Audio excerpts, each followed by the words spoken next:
Damn it, guys! That was my only other one. Now I have to. I can't do that again.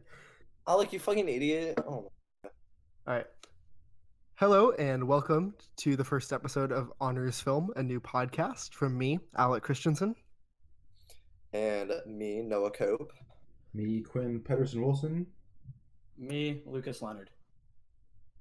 Each week, we're gonna just take a look at movies, some smart, some really dumb, and Mostly offer readings, theories, takes about them. We're gonna kick things off with the start of another infamous saga, featuring lots of men, called The Fast and the Furious. But before we do that, we should take a minute and introduce ourselves. So, Noah, how about you talk a little bit about who you are? I mean, I'm Noah. I go to college. I like movies, and I guess that's about it. I don't really, that's pretty much So all I got weird to and say. original. Yeah, I'm cutting new ground here. All right, Quinn, how about you talk a little bit about who you are? Producer Quinn. Well, I'm pretty much the same. I go to college. I like movies. I know a bit of Japanese from high school and college. I'm learning Swedish on the side. Computer science major, hashtag STEM.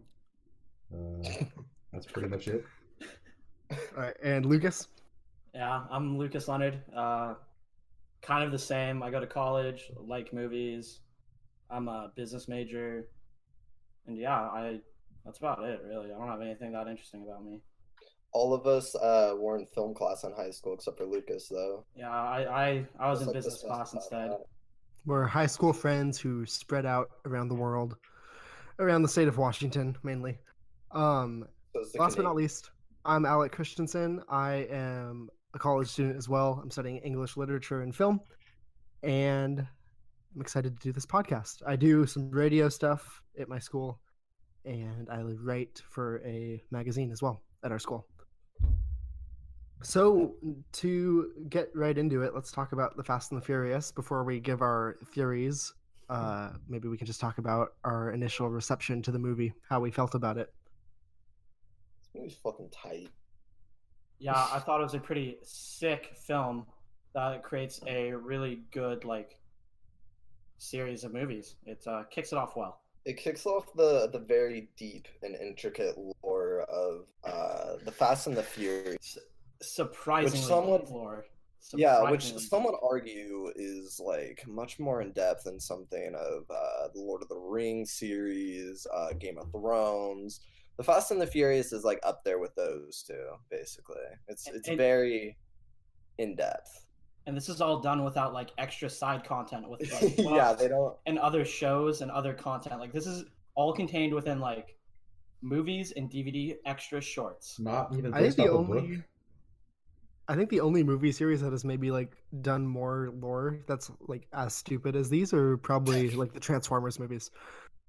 Dude, the Transformers movies are Because with those you have alternate history, you have King Arthur, you have the moon landing, just every dumb guy conspiracy theory. Are Wait, all does the Fast and the Transformers Furious movies have- linked? Wait, what? Mm-hmm. Are all the Transformers movies linked? Even the ones with different actors and all that stuff, really? Yeah. The Mark Wahlberg ones coexist with the Shia LaBeouf ones. What about the John Cena one? Is that Yeah, Bumblebee's real origin? it's a Oh, prequel. I haven't seen it though, but it's a That's prequel. awesome.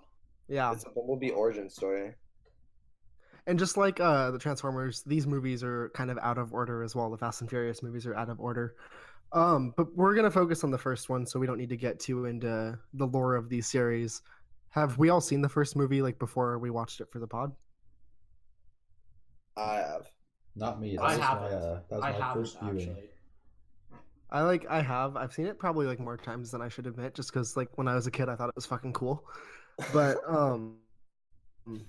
watching it again for the first time in 5 years, that was fucking weird. That was an I experience. think I think I think Lucas, you pointed it out, just kind of nothing makes sense. Nothing makes sense, and it just kind of dates itself very well. It's a little time capsule. Yeah, so the main object of the heists in the movie are DVD players. Just boxed Panasonic DVD players. Since when like DVD players like an alternate currency? Like I mean, some think sort of- about it. In 2001, though, that was pretty new, and I don't know Exactly. what they ran, but I guess I was talking to someone. They're pretty expensive because I watched the movie in like a group of people. I guess we're just too young to understand it. I guess. I that might be it. Like, Yeah. were DVDs like DVD players like that sought after, or that valuable? Apparently, they were like bitcoins. Like, I think we were kind of raised by the society who like understood this movie, and I think that's us as Gen Z are so like fucking weird.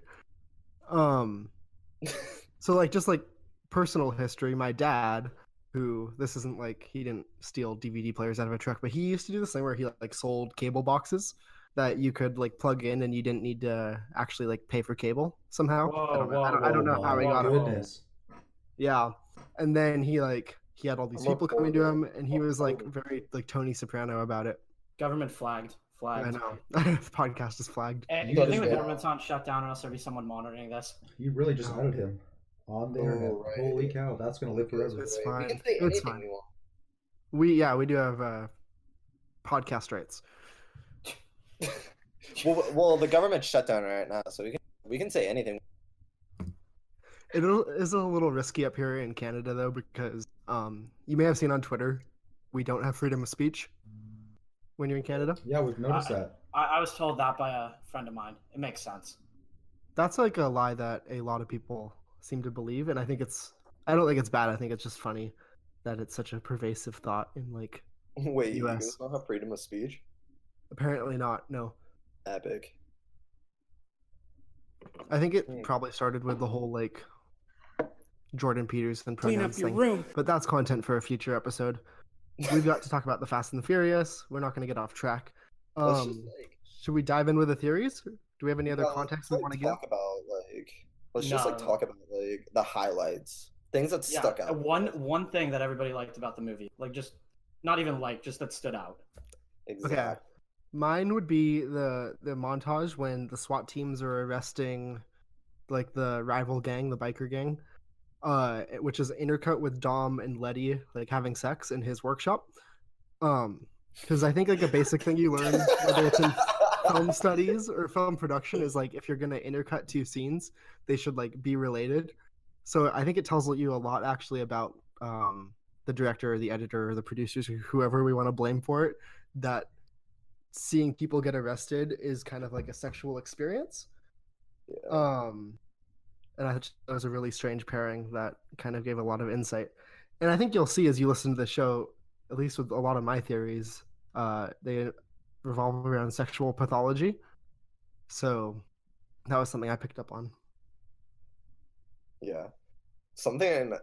The thing I think I like the most were like the visuals, like the visual effects, like of the races, because like they were just so fucking stupid that like it just made it great. Like you remember when like to like make it seem like they were going really fast, they would like shake the camera at certain points and they would add like these like weird distortions to the camera and stuff to like just make it seem like they're just fucking like going so quick. And Like in I the don't know, I just thought that was so funny. Like in the beginning when they like shake the camera like a complete random like order, like it literally looks like someone just kind of shook it up and down when Yeah. when Paul Walker's driving his car for the first time. Yeah, they're like Trying to 1,000 get it- yards away, zoomed in super close, so like they can't keep this camera still at all. Yeah, exactly. And it rumbles. It looks like it's going through an earthquake or like a dry cycle. But then like there's also these weird ones where like they'll drop the frame rate or something, or they'll just add a bunch of distortion to the camera to just like give these weird ass like very early 2000 effects to it. Like and like the green screens were also amazing like during the first drag race. I think that's what they are. Are these considered drag races? Yeah. Yeah. I'm Or very street races or whatever. uneducated. Street races. I'm very uneducated with street race culture, so this movie Well, was very eye-opening. That makes one of us. So Noah, building off what you just said, there is the end, the really dramatic scene at the end when Vin Diesel and Paul Walker are racing, having one final moment together. And Vin Diesel Their gets hit last by the moments together as a couple. and Vin Diesel gets hit by the truck, the semi truck, The slow mo before that was just like you were talking about, where it was like very like it was slow mo, but it was also just blurred so much you could barely even make out what you were looking at. It's just psychotic. I also liked when like Vin Diesel's car does a wheelie at that scene. Oh yeah, yeah. Oh, That's a badass. lot of build up for that one. I think my definite standout moment of the entire film is when they catch him trying to break into like the DVD spot or like to sneak around the warehouse or the garage of the Asians, or not the Asians, sorry, the main guys. But and then they are asking him, "Are you a cop? Are you a cop?" And I'm just thinking, like, how perfect would it be if they said, "You have to tell us if you're a cop." Oh my. They clearly were not made aware of that law. Yeah, that they really should have looked that up before they started interrogating him, because that would have helped just end the movie real quick. You The legally thing have about- to tell us you're a Yeah, cop. you legally have The to It is thing tell funny them. about because that- they are like dumb enough to probably believe that's a like true thing. Yeah, The thing is, after that scene, he is very liberal with telling like everyone that he is a cop.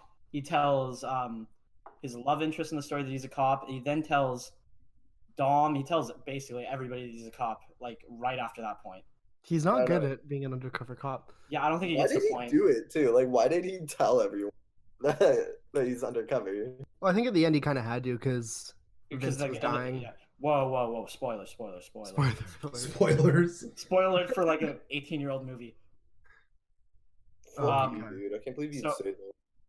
My favorite scene, my favorite like aspect of the film is whenever they're out during the day, which is like maybe like three, 4 times tops, is they have like an orange filter overlaid onto Oh my- everything. That was my favorite part. I don't know what the point of that orange filter I can is, tell but you the it's point in- of that. What the is point, it? The point of that is to make Paul Walker's eyes look so blue that you get distracted from Oh, everything come on. else in the movie. Actually, No, it's to make the colors of the car pop. yeah, all That's like the that's bright like a colors pop byproduct because of that. plan. Yeah, It's to make like the cars like look all sexy and shit. I think for this theory, we're gonna go with they make Paul Walker's eyes look pretty, and the cars were an afterthought. Yeah. I'm sure in a movie about like street racing, the cars were an afterthought. It does help to like point out the smog in LA though, which is really nice. Yeah. That movie makes LA look so like disgusting as well. I mean, Just with that Wait, monotonous how? like lens, it just looks like smoggy. it makes the smog stand out. Yeah, Yeah. everything's like kind of just blurry or like the same color. It's not Yeah. cute. It's not cute. It's not cute. It's not cute. but it makes Paul look cute, and that's all that matters. It's all that Yeah. matters.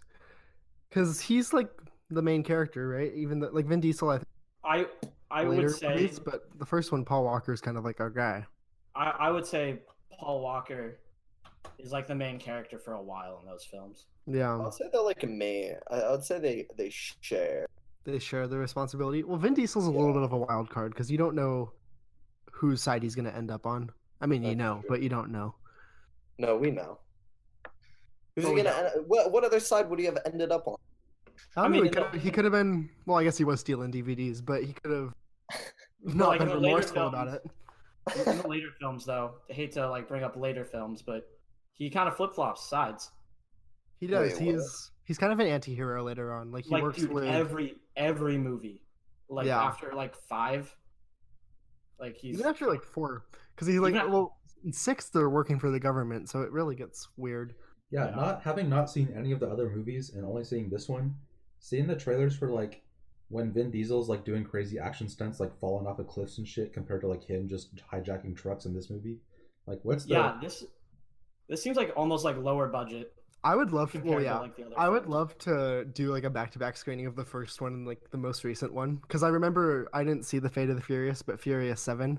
There's a scene where Vin Diesel and Paul Walker, I think they're in Dubai, I think, and they are in one tall skyscraper and they have to get to the next one, and there's like a show car sitting in this room, so they take it and they drive the whole length of the floor they're on and they jump from one building to the other, and it's just mind-boggling and like not possible by any means. But yeah, no, I think there is a huge difference between this and the later ones, but it takes a while to get that crazy as well. That's lame. Yeah, I think it was the fifth one is when it gets crazy because they like are pulling a safe, like a massive safe through Rio and like Is that the Oh one off with yeah, The yeah. cliffs and That's yeah, the one that's with the the one where the Rock. Rock shows up. The Rock. Then the He's like Rock becomes like a actually the main best character. He's probably the best character in those movies. Really? God bless. All right, well, let's get into it. Noah, do you want to go first? Me? Yeah, Why should I go first? I don't know, just throwing a little curveball. He hasn't written anything down. He doesn't even know what he's gonna say next. No, Okay, Luke. I wrote some stuff down. Him and Quinn are roommates, so he's just looking at Quinn like shrugging, like, what do I do next? do I No, we're in say? different rooms. No, Shut up, we've got the different room setup going on. You don't know the floor plan. They've got like the recording studio setup going. They All right. kicked their third roommate out and just are using that as a studio now.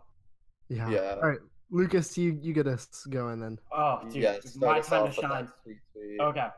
Okay, so we all agree that the movie's pretty absurd and just kind of events happen, right? We all kind of agree on that. Sure. Agreed. I can So get my- behind that. So my theory revolves around the entire series being a D&D campaign. And this is kind of like the origin, the very first quest our heroes go under. Pretty basic, Jesus but like Christ. entry level. No, it makes sense, okay? Why do you think they're going after DVD players? Like, it's a pretty low barrier to entry. This is like the equivalent of first time you play D&D. And I don't who here's played D&D. I think it's I've only played, like I've played. Alec. Yeah. It's a pretty standard story to kind of come in on, like you're helping a town get liberated from bandits or something pretty basic. Like an escort mission or something. Yeah, like something really low just to get like people's feet wet that haven't played D&D. So I think the same thing can be said with like heisting DVD players. Because the movie takes place in 2001, so it probably is just like just jaded. Like I don't know what the price of DVD players were in 2001, but I mean, why not just go after money, like or armored trucks, something like way like more valuable. And then they kind of have a party system going on with Dom, who is played by Vin Diesel, being a warrior type, and which he's the classic warrior. And then we have Brian O'Connor, played by Paul Walker, being the rogue, an infiltrator into the group, being an undercover agent by the LAPD. And then we also have Vince as the barbarian, kind of leaping in, doing crazy things without thinking.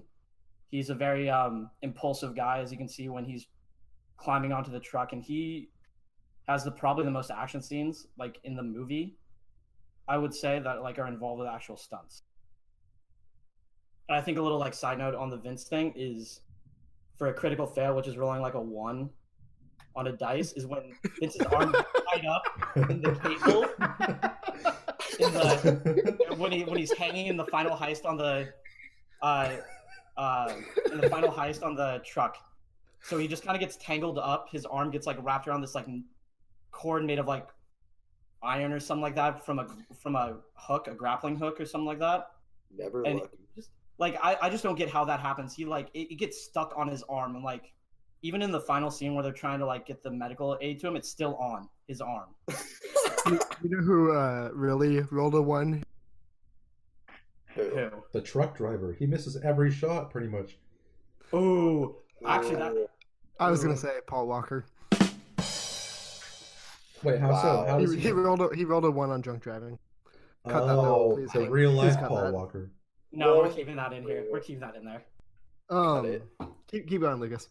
Okay, and then for some reason in my notes I have Ja Rule is in it, which I think Rules got a 1.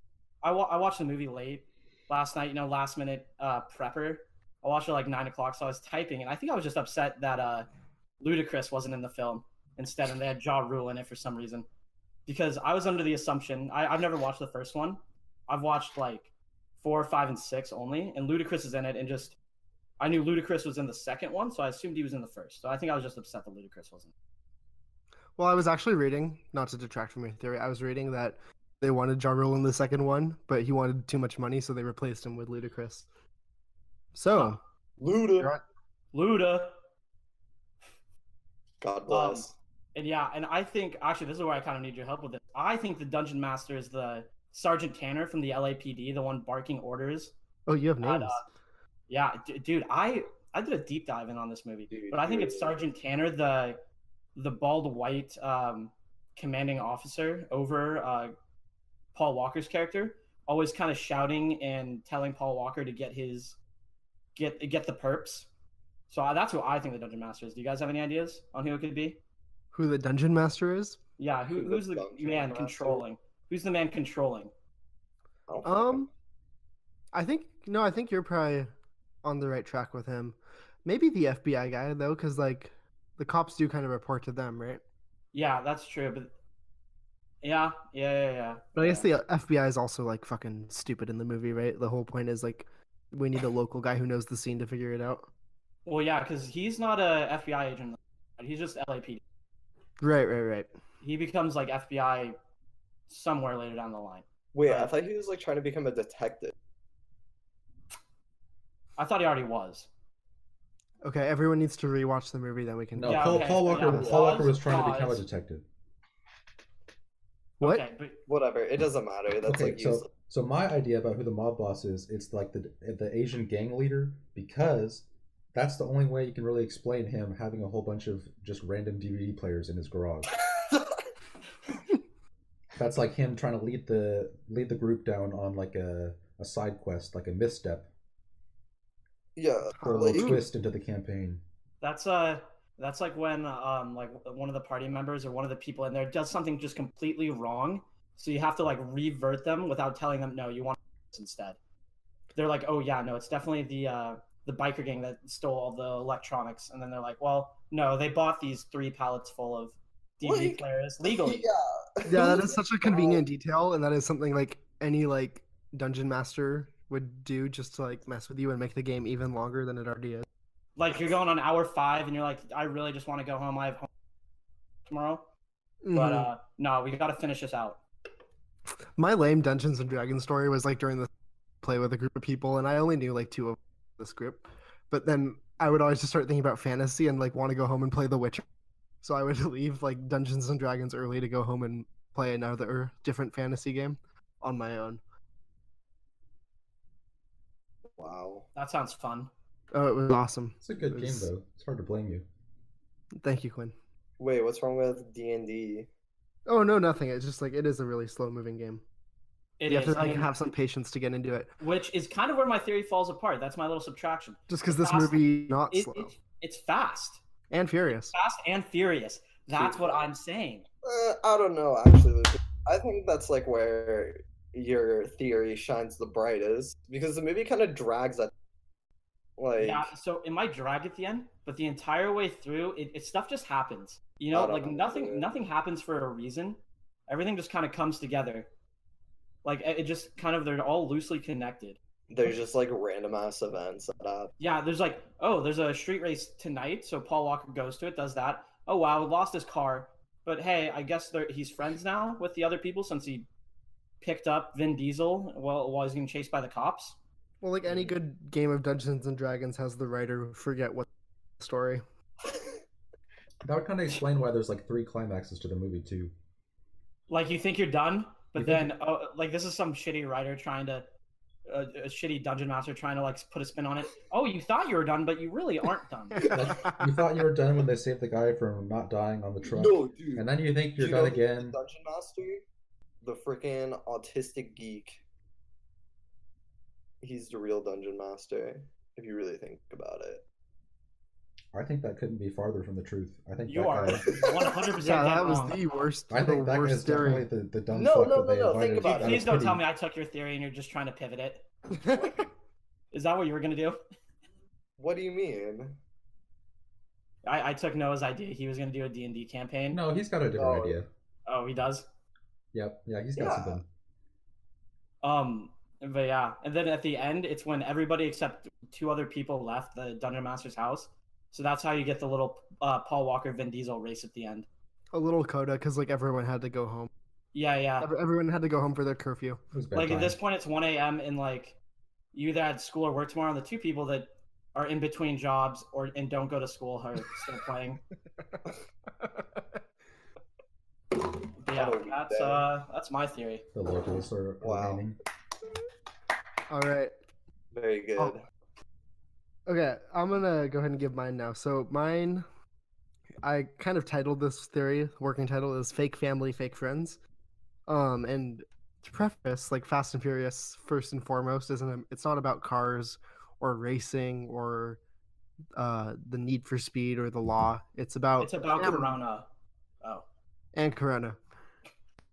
So in the words of our greatest Western philosopher, the rapper Lil Xan, you always have to deal with fake LA bitches. Fake LA. Fake LA bitches. Just like all That's that. really what it is. And Yeah. Big LA bitches.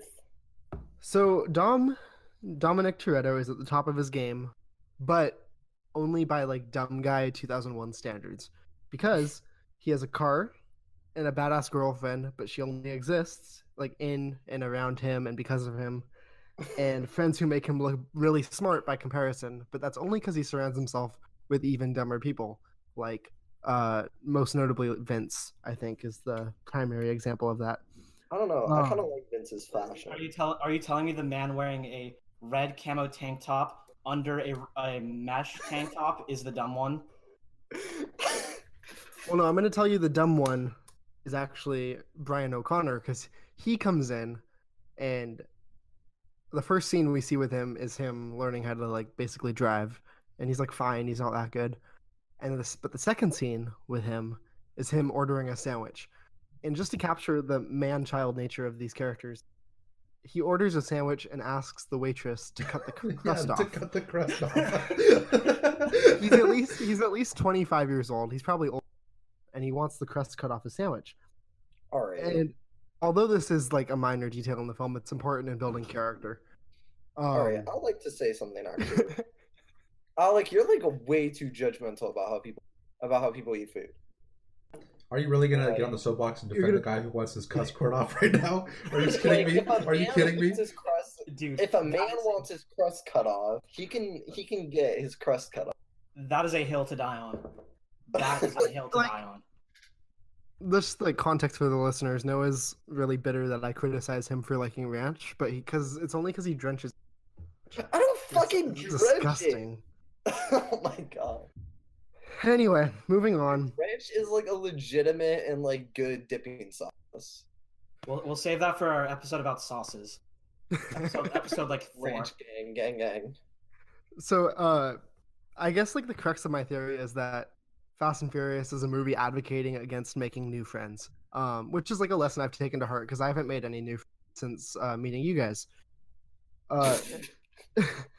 Thanks. Basically, what happens is Dominic Toretto, and he's like smart to be skeptical of Brian when he meets him, and like everyone is. Vince is a fucking idiot, but he's smart to be skeptical of Brian because he knows that their friend group has a perfect dynamic, perfect ratio of men to women, and perfect ratio of smart to stupid, a nice hierarchy and order, and just they gel well.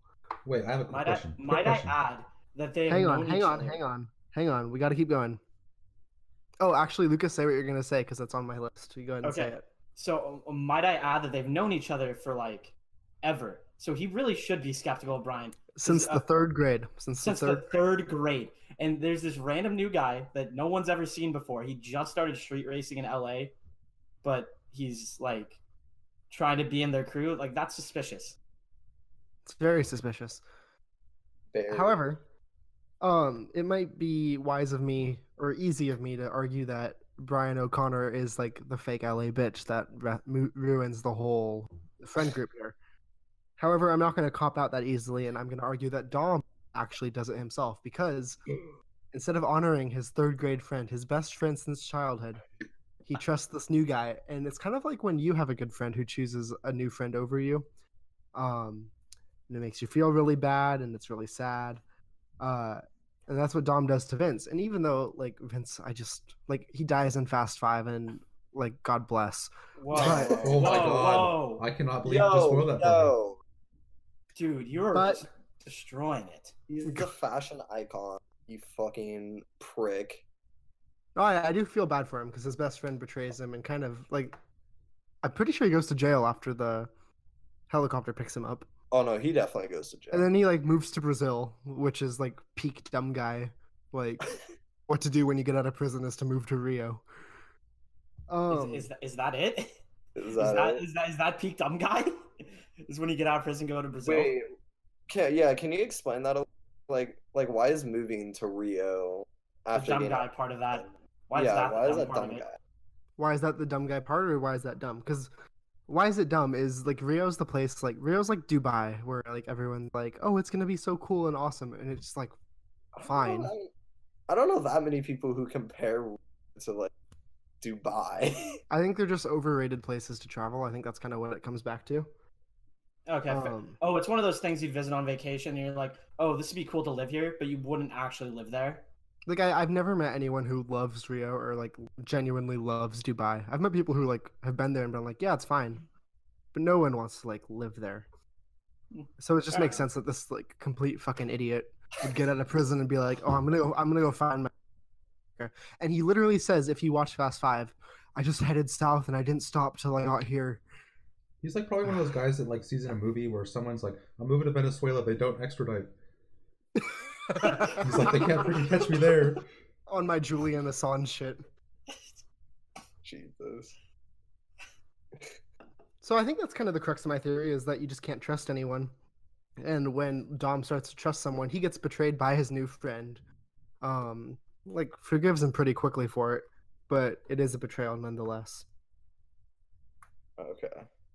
All right, Noah, take us That's home. my turn. We It's my gave you turn. your time. We gave you your time.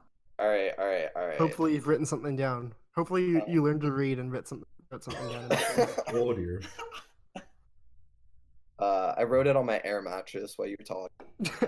On my floor mattress. On my air mattress.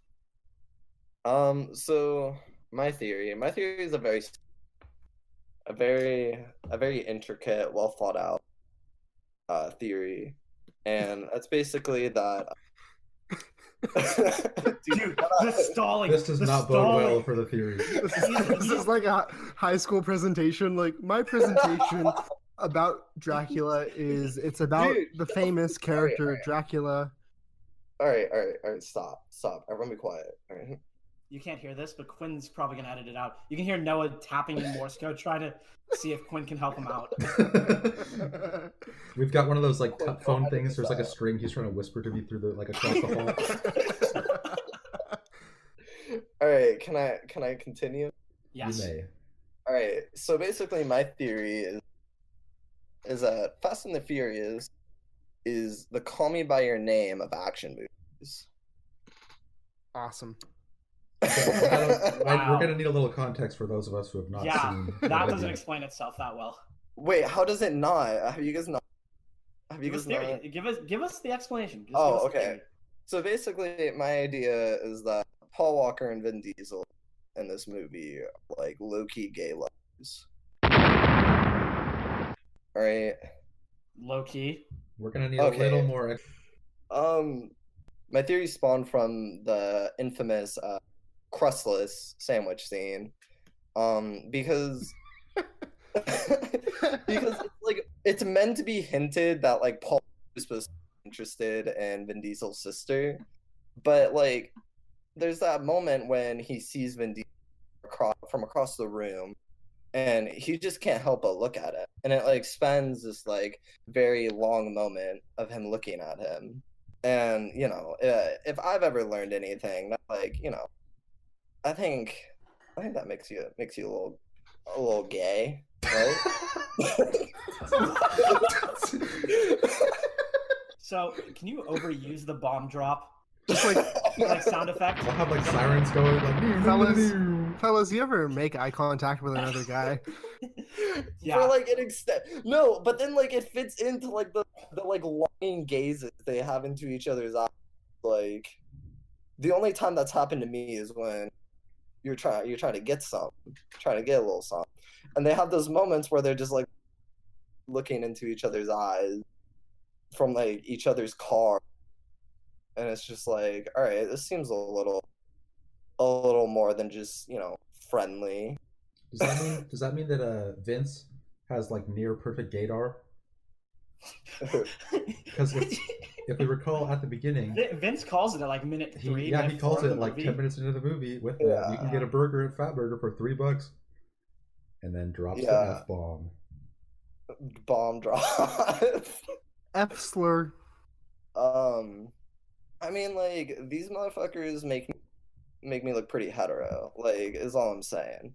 And like, I don't know, it's just so obvious. Like, they go on like a little beach trip with each other to like go get driving seafood. along the coast, and Yeah, like they're driving along the coast and they're like the same car as each other. And I will say they're juxtaposed by the hetero couple they drag race. Yeah, to try exactly. out, Brian's new car. They like they like hold each other's hands and like Vin Diesel looks at him and is just like smoke him. And then he goes. And he does it for the honor of his lover. And I think it's beautiful. I would say another thing to add to your theory is the LAPD Sergeant Tanner, our hero, our god. Yeah. His it says 3 or 4 times throughout the movie, "Don't get attached to the girl," like referring to Vin Diesel's sister in the movie. I think that's a red herring. Wait, hold on, Lucas. But the girl like herself like ties in theory because like, do we ever see Paul Walker do anything romantic like to her other than take her on a date? No, do they ever kiss? Do they ever touch? They definitely bone. Yes. Oh what? Wow. Yeah. Okay. Just got sunk on turn 1. I don't know how you could possibly forget it because one more bomb. Because when that happens, there's like a weird scene where the transition between them fucking and the next scene, you just get to like a shot of Paul Walker's back for like an extra 6 seconds that are too long. Oh fuck! I forgot about that scene. You get the awkward morning after. Yeah. About the raid. That was awesome. I remember that. All right. One other like just detail. Is it not insanely dumb that Paul Walker goes on the raid himself? Yeah, I was wondering about that. It's like, I think it's even dumber that he answers the phone call to confirm the raid in front of Dom's sister. And when she asks like, "Oh, who was that?" It was nothing. Dude, he's just ballsy as shit. He just knows that later in the script he's gonna come out as a cop anyway, so. Dude, double meaning. Coming out as a cop, more like coming out as gay. Oh, that's why he tells Dom's sister first. That's why he tells Dom's sister first. Oh my god! He's like, "I'm really sorry I used you as a beer, but I gotta be real here." Well, maybe like people can be bisexual, so he can have sex with. I'm a cop. This is like early 2000s. I don't know if that happened yet. Bisexuality didn't exist yet. No, that was like 2010. Ah shit! It was either one or the other. But like, and also like, can we talk about how like Paul Walker just like lets Vin Diesel go at the end? Well, it's because they're family, man. They shared Coronas. They had serious bro energy at the end there. They had, very, very. Honestly, I think the movie's just bro positive. I mean, like, you could just argue that it's just brohood and they're not gay, but what's the difference? I can give you one difference. I think I might have the same difference. Wait, you never just suck your homie. You never suck your homie dick. All right, Quinn. All right. One last theory to take us home. Are we saving the best for last? My theory. Yeah, my theory is all about how this movie's director is racist against Asians. I have a lot of evidence for this one. So I'd like to wait. Hey Quinn. Yes. Hey Quinn. Yes. Can you start over just because I heard someone's engine revving in the back? Yes. I thought that was a sound effect. Someone played it first. No. Okay. So no, that was some dude outside my apartment complex. But that was really well timed. I'll have to. That was funny. That was funny. I'll pay him later. Okay, so my theory revolves all around how this director is just unapologetically racist against Asians, and he made this whole movie to shit on about how Asians have the smallest penises.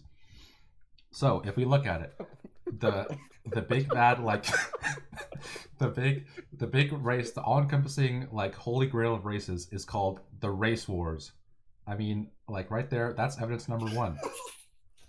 That is insane that no one thought to change that. And if we notice, okay, this is like in 2001. This is like post Helter Skelter and like civil rights and like the idea of a race war is nothing new. Racism was done. And like not to mention the fact that it was like into like different factions. But yeah, so it's basically It's basically the like various brands of Latinos versus the Asians versus the whiteys. It's very literally different races, and then the occasional black guys that always lose in the other ones. But so if you notice, it's basically to say that the Latinos have the biggest schlongs, and the Asians have the smallest because the Asians lose every race in the entire movie except for the one against that scrawny white nerdy kid who runs away like a bitch at the end of the movie. He clearly has the smallest dick of all out of anybody. Yeah, but he's Um, not. And then just to top it off, they make so this movie kind of equates like bigger, better car with bigger, better dick. If you just kind of look at who's got the most like dude energy based off of which car they have, and they make all the Asians ride the motorcycles, the smallest vehicles of them all. I think mean, that is interesting because even if it's not like a dick thing, you know, that is like a weird Coincidence. like segregation almost they put on those characters. Because Those like they don't big- drive. Well, he does drive a car at Race Wars, but besides for that, they're always on bikes. Yeah. yeah, they have like the bike gang. It's like And their they little always got their little Uzis. club. They always got Uzis with silencers that don't do anything. And then when the one time like someone kind of gets the best of them, when not really, but like the guy runs away with his car, it's just to show that like maybe even the small dick white guys can get the best of the Asians sometimes. But eventually he Yeah. gets the comeuppance. So they give the Asians a little leg Wait, up at the end. he gets his comeuppance, doesn't he? Get fucking shot? Doesn't Yeah, he he get gets drive by? gunned No, down. the Asian guy gets his comeuppance. Yeah. Oh, and then he dies. He dies, but he gets his revenge first. He shoots Oh. the nerdy guy. That's basically the whole Yeah. theory: is that Asians have small dicks, and they just made this whole movie to elaborately show that, like a real life example. Well, Dude, this movie's racist as fuck. okay, like these movies are pretty like. I did a presentation and I talked about Fast and Furious. It was a presentation on like representation, and my whole thing was like, even though these movies like have diverse casts, they're still like racist as fuck. Like everyone is a caricature. Yeah. Yeah, like the guy gets caught or whatever by the FBI, the Asian mob boss guy, and then his dad like does the stereotypical "I'm That- disappointed" and slaps him or stood whatever. out, yeah, that fucking stood out to me. That stood out to me. And when the first little drag race, Brian takes place in, when it shows like all the people getting their cars ready, it shows the Asians playing PS2 Oh yeah. in his car. And the Like- best part is the fact that like he crashes the like he's playing a racing game and he crashes. I like when they're at Dom's house and then they make a specific point to point out that they're all drinking Coronas. Like what other beer could they have possibly been drinking? I think it's also gross that instead of opening 2 new beers, Dom and Brian choose to drink You didn't Vince's just take other guy's beer. each other. Yeah. Because I get like the power play behind it, but also fucking gross, dude. Dude, you're just not a Chad. One I thing mean, I'd be the- curious. I'd want to the watch Ronas- Tokyo Drift again to see how like Asians are kind of like represented in that. Because obviously the main character is a white dude in Tokyo, and like we know Han Kang ends up being like a cool character. But I'm curious. I'm sure like the villains are all Asian. So wait, like stereotypical they're all triad Japanese. how Well, does like they'd be Tokyo, Yakuza. or Yakuza, yeah. where does like Nice. Tokyo Drift fit in? Where does Tokyo Drift fit in like The timeline. the canon? I think Yeah. it's between 6 and 7. So everything's in order besides Tokyo Drift, which is 6. Like this is the Oh. real deep lore dive because Han was Yeah. super popular, and they wanted to bring him back, but they killed him at the end of the 3rd film. So Oh shit. so you just have to ignore all the data technology in Tokyo Drift when you watch it in chronological order. Yeah, exactly. Yeah, I didn't even think about that actually. You have like 2006 technology in Tokyo, but it's like Yeah. meant to be between. Oh wow, that could be a whole theory itself. I kind of get the sense that these movies were written Yeah, without any idea what the next one's going to be. Like What Transformers. they didn't know they were gonna get a next film until like Fast and Furious 4, so they were just kind of writing him like as they go. Yeah, probably. Well, with this one, it's like at the end, it would have made a lot of sense for like Vin Diesel to get caught, but they're like, maybe if we have a sequel, we'll just have Paul Walker let him go just in case this takes off. I think he was meant to come back. I read that earlier today that he said he hated the script, but I think he was meant to play like the role that Tyrese Gibson ultimately played in Too Fast, Too Furious. So I don't know. Well, we've covered all of our theories. Maybe they were good, maybe they weren't. We should have a judge on a future show. An impartial I think fifth party. We get a guest on the show, and that's all they do. They don't talk They don't talk at all. They podcast. just They judge. just give number ratings at the end. They judge and Yeah. they plug whatever they're doing. They'll put us on a tomato meter. Rate us on a 100-point scale. All We right. all get like. Do we have we'll any get- final thoughts on the Fast and the Furious? Great film, great series. Oh, we didn't talk about the music in this movie at all. Oh, the music is the best. Yeah. Yeah, Noah, give your bit about the music. The music in this movie is actually like legitimately really cool. Like, it's just super fitting. It doesn't feel like everything else in this movie is super dated, but for some reason the music, like whoever they got to do the killed it because the music is awesome. Especially in like the song that sticks out the most was the like you guys know the one in like the during like the house party or whatever with the guitar. Yeah. Yeah. That song was that song like was just awesome. And well, what's the name of the song that's like keep rolling? I don't know what it's called, Quinn. You should Yeah, play that song like at this point Give because a that little song. snippet. Yeah, Lucas, do you have any final thoughts on Fast and Furious? Anything we forgot to cover? No, man, great film, great series. Can't wait for number 9 and number 10. Number I missed that. 9 is a spin-off with Jason Statham and The Rock. Really? What I are didn't they- know that. I'm actually like very down for that movie. And What it's are they directed talking by about? it's directed by the guy who did John Wick 2 or John Wick Oh. 1. That might actually be cool. Yeah, I know. I'm very down for that movie. When are they gonna Um, stop? I think Never. 10, but who knows? Never. Quinn, do you have any final thoughts? I actually felt very differently about the music in this movie because they like to shift from one song to the next with like 10-second segments. Like they'll all be parking to go on the drag race, and then like them parking has one song, 10 seconds later, them all getting out of their cars has another, and they just have these really like weird editing transitions in between them. No, Quinn. You know, like it was super the way they did it. Well, I think but, it's like, called I got Fast what and they the were going Furious. for. It was like meant to try to show like the mood of, like each different gang because like each time there was a song like switch, it was like we were focusing on a different gang, but they just did it really weird. Like I don't know, they just didn't mix it properly. It's not a very smooth transition. It's kind of like one Yeah, song they just didn't mix cuts it It's to make room it for go the next. fast, dude. Fast and the Furious. Very fast, very furious. Okay, well, I don't think I have any closing thoughts. I think if we do a future episode on any other movies in these series, we'll have to bring up the whole Operation Fast and Furious thing, which is insane. But I don't really feel Dude. like getting into it now. We're not getting past episode 3. We're never going to be Joe Rogan. We might as well Never gonna stop. beat Joe Rogan. Well, Should we talk about what we're doing next week? yeah, a little tease. Next week 'Cause we're gonna I'm- be talking about I'm The very Punisher Warzone, because season 2 of The Punisher is coming out on Netflix on Friday, January 18th, I believe. So that'll be something to look forward to. We'll hopefully get our shit together a little bit more by then, and hopefully we'll be up on SoundCloud, iTunes, and all that other jazz by then. Do you guys have any final thoughts before we say goodbye? Nope. Clout Gang. All right. Yeah, let's end it. Thanks for listening. We'll see you later. We'll see you next week on Honors Film. I'm Alec Christensen, joined by Noah Cope, Quinn Pedersen Wilson, and Lucas Leonard. And thanks for listening. Bye.